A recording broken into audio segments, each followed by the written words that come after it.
Halo semua, kita ketemu lagi dengan konten dari sektor publik.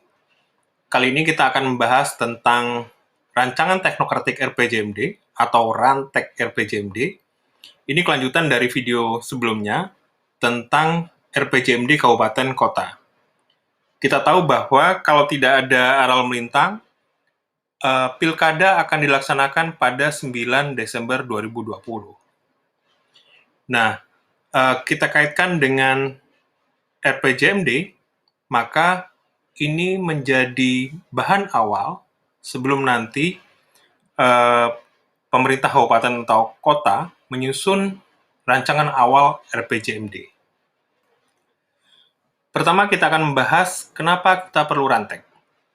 Setidaknya ada dua hal yang kita bisa bahas. Pertama adalah tadi sebagaimana dijelaskan di awal sebagai bahan baku untuk rancangan awal RPJMD.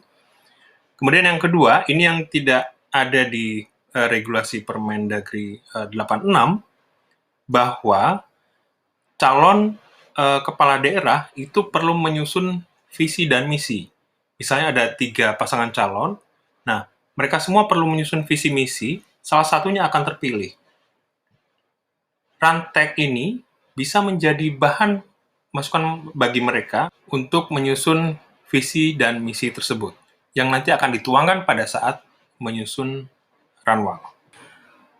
Jika mengacu ke pasal 42 Permendagri 86, maka penyusunan Rantek diselesaikan paling lambat sebelum penetapan kepala daerah dan wakil kepala daerah terpilih, atau perkiraan akhir Desember 2020 atau awal Januari 2021. Nah, tadi juga sudah dijelaskan bahwa pada saat penetapan paslon pilkada sebetulnya akan sangat membantu bagi paslon yang ikut berkompetisi dalam pilkada menyusun visi misi jika ranteknya sudah selesai disusun. Berikutnya kita akan ulas sekilas apa yang dimaksud dengan kata teknokratik. Jadi istilah teknokratik ini maksudnya adalah dalam menyusun kita menggunakan metode dan kerangka ilmiah. Contohnya adalah dalam penentuan angka kemiskinan, kita tahu pemerintah menggunakan garis kemiskinan terdiri dari atas komponen makanan dan non-makanan. Dan untuk misalnya menurunkan kemiskinan dalam 5 tahun, maka kita perlu membuat target, misalnya dari 10% yang existing, kita turunkan jadi 7% dalam 5 tahun. Kemudian kita buat skenario secara bertahap, apakah itu 0,5% atau 1%. Dan pada saat menyusun strategi, maka peningkatan pendapatan dan pengurangan beban itu harus tepat sasaran. Siapa yang menjadi penerima manfaatnya. Apa bedanya RPJMD dengan Rantek? Kalau mengacu pada formula yang kita pernah bahas, atau rumus yang kita pernah diskusikan di video sebelumnya, RPJMD itu adalah fungsi dari bagaimana kondisi saat ini, mau kemana 5 tahun ke depan, dengan cara apa. Jadi 3 fungsi itu. Nah, sementara untuk Rantek RPJMD belum menjawab ketiga-tiganya. Jadi baru menjawab fungsi yang pertama, yaitu bagaimana kondisi saat ini.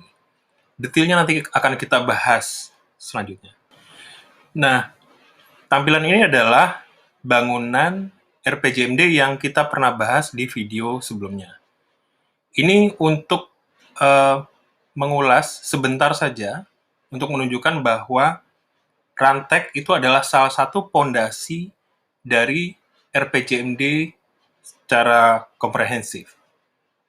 Nah, bedanya adalah pada saat menyusun Rantek, kita tidak perlu menyusun sampai seluruh bab 1 sampai 9. Kita hanya perlu menyusun bab 1, bab 2, bab 3, dan bab 4.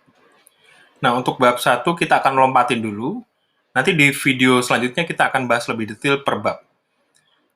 Untuk bab 2, itu bercerita tentang gambaran umum kondisi daerah, bab 3 tentang gambaran keuangan daerah, dan bab 4 tentang permasalahan dan isu strategis.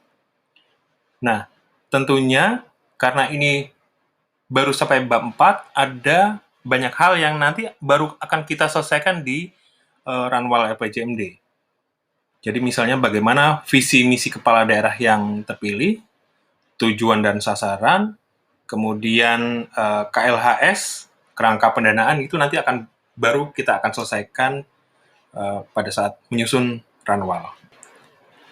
Nah, sebagaimana dijelaskan sebelumnya, pada rantek ini kita menyusun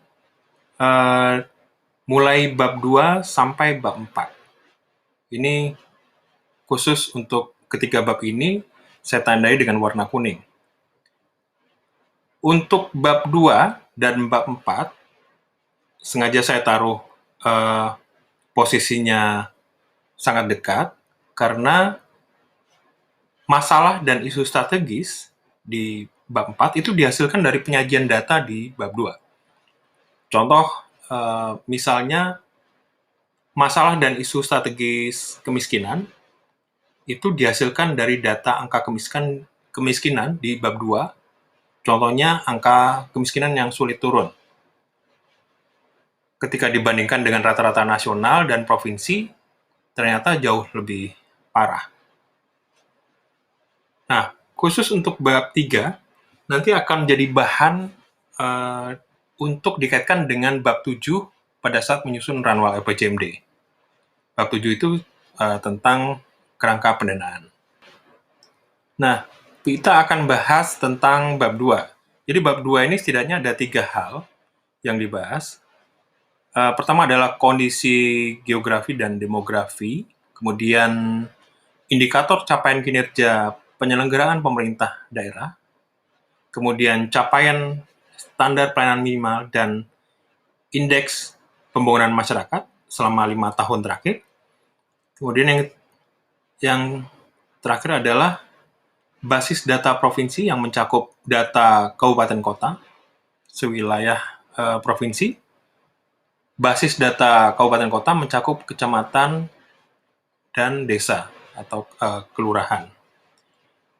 Nah, jangan lupa bahwa data dan informasi dapat disajikan dalam bentuk tabel, grafik, atau gambar.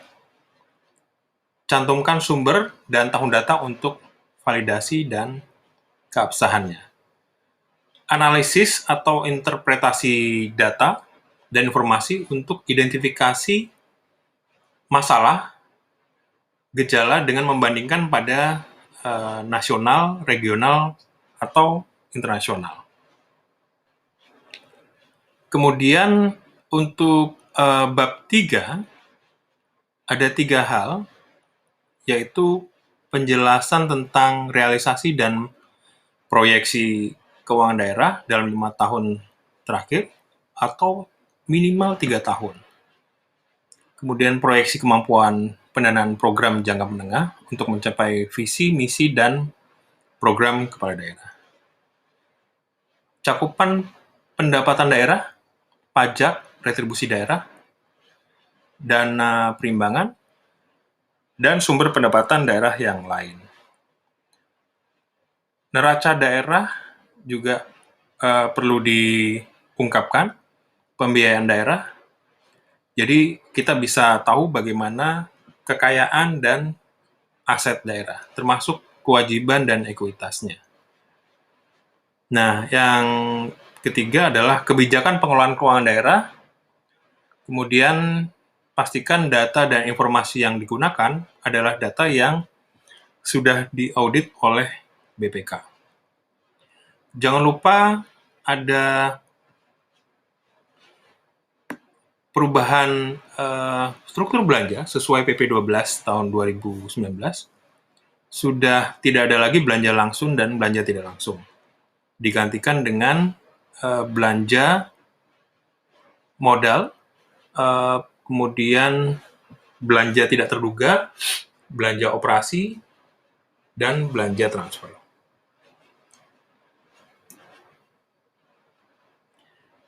Untuk bab 4, yang diuraikan adalah permasalahan dan isu strategis.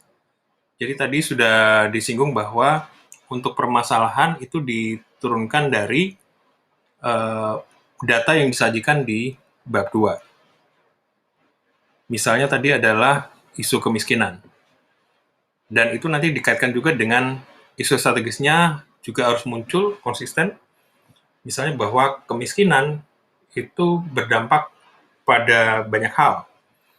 Misalnya kualitas hidup masyarakat, kemudian daya beli, dan sebagainya.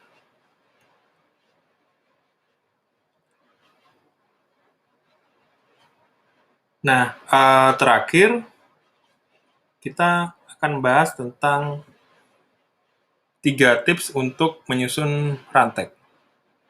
Yang pertama adalah pastikan standar pelayanan minimal ini mendapatkan porsi penjelasan yang memadai.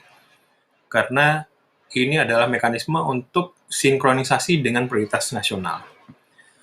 Kemudian, dalam hal mempertajam isu strategis, ada banyak hal yang bisa dilakukan. Contoh yang bisa digunakan ialah misalnya Bappenas itu sudah punya platform sepakat yang bisa digunakan oleh pemerintah daerah.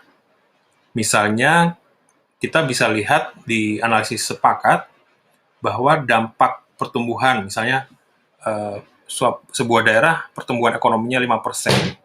Nah, itu dampaknya terhadap masyarakat yang ada di kuintil 1 berapa persen, plus atau minus, dibandingkan dengan kuintil yang lain, kuintil 2, 3, 4, 5. Nah, di situ akan kelihatan kesenjangannya. Cara yang kedua tadi yang sempat kita bahas, bandingkan dengan kawasan sekitar, daerah tetangga yang punya tipologi sama. Kemudian yang ketiga, manfaatkan modalitas inovasi daerah. Kita tahu bahwa seluruh kabupaten kota di Indonesia itu pasti punya inovasi. Ada yang diikutkan kompetisi inovasi, ada yang tidak. Saya ambil contoh misalnya ada daerah yang punya inovasi untuk ekonomi produktif, misalnya model keperantanan pasar. Nah, ini nantinya akan dimasukkan pada saat menyusun RPJMD, masuk ke strategi dan arah kebijakan. Nah, supaya bisa masuk ke strategi, arah kebijakan, maka di isu strategisnya dan masalah harus sudah muncul secara spesifik. Baik, demikian secara singkat penjelasan tentang rantek RPJMD. Sampai berjumpa lagi dengan konten sektor publik yang berikutnya.